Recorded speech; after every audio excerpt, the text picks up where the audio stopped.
Olá, sejam bem-vindos e bem-vindas ao nosso curso do Atos dos Apóstolos. Hoje nós vamos estudar o capítulo 18, o último capítulo aí da segunda viagem missionária. A segunda viagem missionária do Paulo começou lá no capítulo 15, versículo 36 e vai terminar agora no capítulo 18, versículo 23. Para recordar, Paulo de Tarso fez 3 viagens missionárias. Estamos aí finalizando a segunda viagem. Vamos fazer uma pequena memória do que nós falamos no outro capítulo, para que a gente entenda, bem o capítulo 18. O Paulo ele se desentende com o Barnabé, ele vai introduzir agora na sua viagem o Silas, que viaja com ele no início da segunda viagem missionária. Lá em Icônio ele vai colocar aí, junto nessa viagem também, o Timóteo, levando em consideração os verbos que o próprio Lucas utiliza no Atos dos Apóstolos. É possível que posteriormente o Lucas tenha também participado dessa viagem. Em Filipos, o Paulo ele vai fundar uma comunidade na casa de uma senhora chamada Lídia. Em Tessalônica, ele evangeliza, ganha muitos para a causa do evangelho, mas vai ser perseguido pelos judeus. Ele tem que fugir para Bereia. Em Bereia também os judeus perseguem ele. Aí ele vai então para Atenas. Em Atenas ele não tem muito sucesso. O Lucas fala de 2 conversões apenas, de um homem chamado Dionísio, que era do próprio Areópago, e de uma mulher chamada Damaris ou Damaris, que também vai se converter à causa do evangelho em Atenas. Ou seja, em Atenas houve uma frustração em relação àquilo que buscava o Paulo. Aí o Paulo se direciona então à cidade de Corinto, e aí sim nós começamos o capítulo 18. Só para poder pontuar e contextualizar, essa viagem está acontecendo aí entre os anos 49 e 52. Possivelmente aqui nós estamos já no ano de 50, metade dos anos 50, onde o Paulo se encontra aí na cidade de Corinto. Em Corinto, Paulo vai viver durante 1 ano e meio. 18 meses ele fica nessa cidade, conforme o próprio texto nos apresenta. A estratégia do Paulo nas suas pregações sempre foi a mesma: procurar uma sinagoga e na sinagoga falar do cumprimento das Escrituras na figura de Jesus de Nazaré. Pessoal, presta muita atenção nesse capítulo 18, que ele é muito importante. Por que ele é importante? Ele vai marcar que é nessa cidade de Corinto que o Paulo vai então abandonar a pregação para os judeus e vai se direcionar apenas aos gentios, ao que nós chamamos aí vulgarmente de pagãos. Então vai ser em Corinto que Paulo fica chateado com os judeus e volta a sua pregação para os gentios. Aqui, quando ele chega na cidade de Corinto, um outro dado importante é que ele encontra 2 judeus, chamados aí Priscila e Áquila, que tinham fugido de Roma. O imperador Cláudio ele expulsa os judeus por brigas. Segundo Suetônio, um historiador, essas brigas aconteceram devido a um tal de Cresto, possivelmente Cristo. Então é possível que o Áquila e a Priscila sejam judeus já convertidos ao cristianismo. Através desse texto nós sabemos, inclusive, de novo reforçando aí a profissão do Paulo, que era aí fabricante de tendas, porque o Atos dos Apóstolos fala que Priscila e Áquila tinham a mesma profissão e o Paulo ficou aí na sua casa, na casa de Priscila e de Áquila. Isso é muito importante para nós. Um outro dado importante que nós vamos ver aí é que os judeus ele tem uma certa... O Paulo prega todos os sábados na sinagoga, como é de praxe, e ele encontra uma grande resistência por parte dos judeus, o que leva ele a abandonar essa pregação, como eu falei anteriormente, aos judeus e a se voltar aí para os gentios.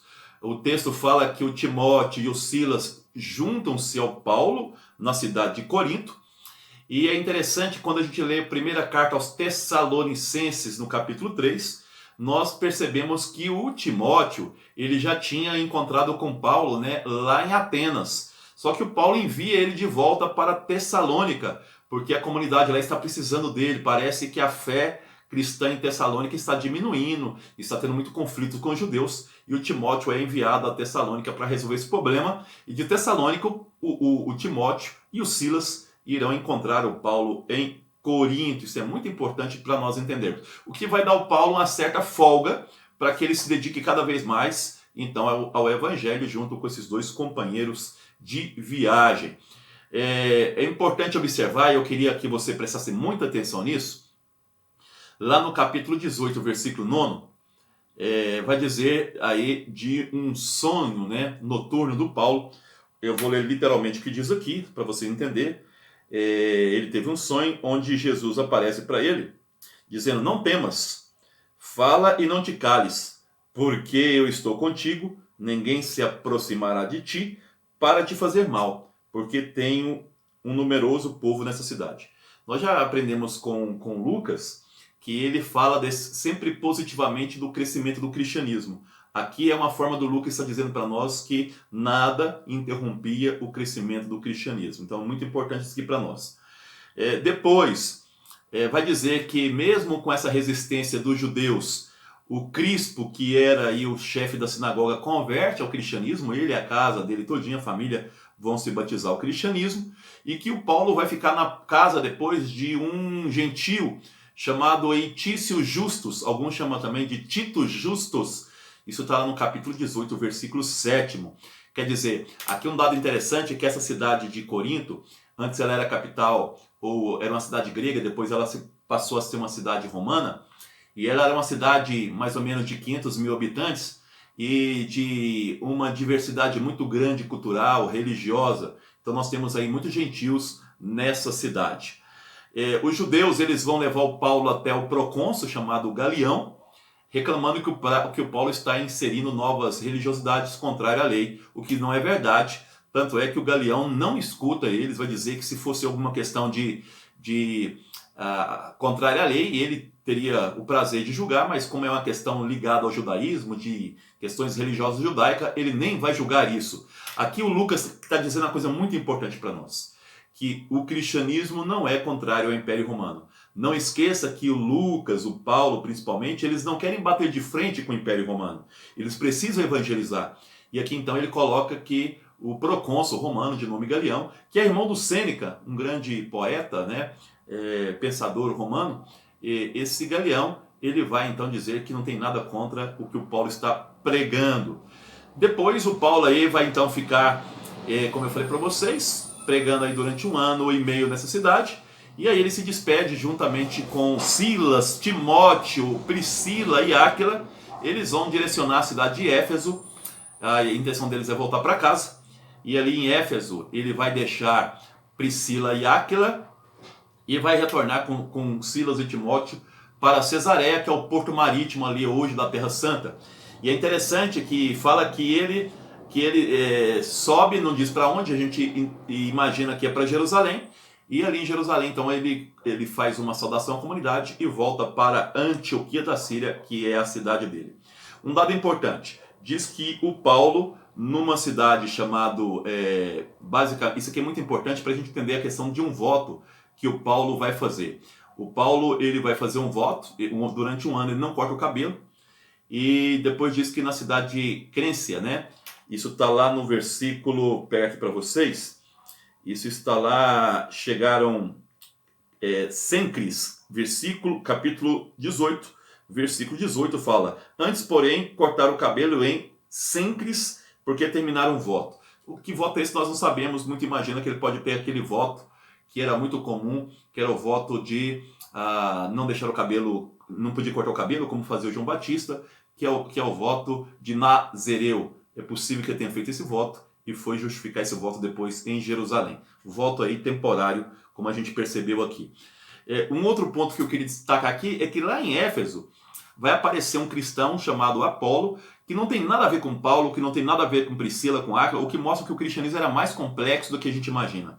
Um judeu que já falava de Jesus Cristo, onde ele aprendeu isso nós não sabemos que ele é de Alexandria, e só que consta que ele só tinha o batismo de João Batista. Alguns levantam a hipótese de que esse Apolo era discípulo de João Batista, mas essas são hipóteses. A Priscila e o Áquila vão catequizá-lo, explicar, aprofundar a fé dele em Jesus e vão enviá-lo depois para Corinto. Corinto vai ser um reduto então de 3 pregações importantes: Paulo de Tarso, Pedro, vocês vão ver depois o partido de Pedro, chamado partido de Cefas, e o partido de Apolo. Isso vai criar uma divisão na comunidade e o Paulo vai ter que escrever uma carta, na verdade 2 cartas.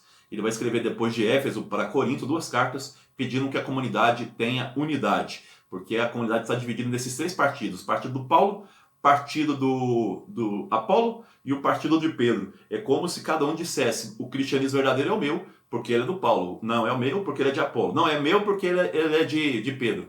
Então Paulo depois vai escrever 2 cartas pedindo para a comunidade manter a sua unidade. Para finalizar, a gente diz que depois, a gente sabe por outras fontes que o Silas não vai acompanhar o Paulo na terceira viagem. Então o capítulo termina no capítulo 18, 23, e já começa aí no capítulo, na verdade, capítulo 18, 24, nós vamos falar, vai ter aqui a questão do Paulo, do Apolo, e lá no capítulo 19, então, já começa aí essa outra viagem missionária, a terceira viagem e última viagem do Paulo. Portanto, é a última vez que Paulo pisa na cidade de Antioquia da Síria. Fiquem com Deus, até o próximo programa e o próximo capítulo, capítulo 19. Leia o texto para ajudá-lo a entender.